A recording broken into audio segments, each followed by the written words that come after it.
Okay, so the Fair Labor Standards Act, the next identification, um, is the an act that still has been changed, but it still exists today, and it was created in 1938, the Fair Labor Standards Act.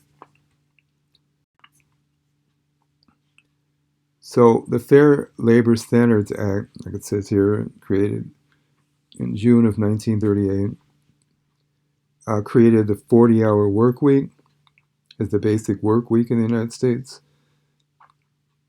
It created the first national minimum wage. It created a mandatory time and a half for overtime in many jobs.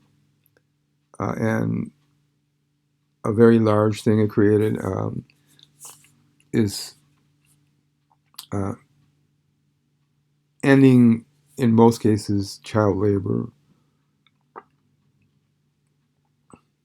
So for FDR, he regarded this as like the most important law that um, was created by him in the Congress during in the height of the Great Depression, um, and it was an enduring law that has been changed and modified, but the core of the law was created in 1938. Again, the 40-hour work week, national minimum wage, time and a half overtime. Didn't affect agriculture or other certain jobs, but it affected quite a few jobs.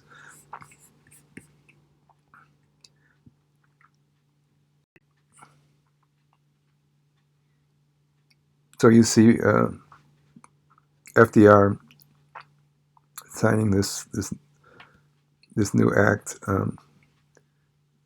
again creating minimum wage and overtime. Not a high minimum wage, but the first minimum wage, which was very important. It's kind of an expansion of rights for workers, and not just depending upon unions. Um, Very much in demand. See someone carrying a sign here. This young lady's carrying a sign. We want the 40-hour work week, and so that did occur finally with the Fair Labor Standards Act of 1938. Shows another summary of it, established in the minimum wage, um, time and a half for overtime, protects children from oppressive child labor. So it mostly banned child labor. It ended that. We've covered so much through the progressives, the problems with child labor. Much of it ended here. There was still farm child labor, but mostly that was for families.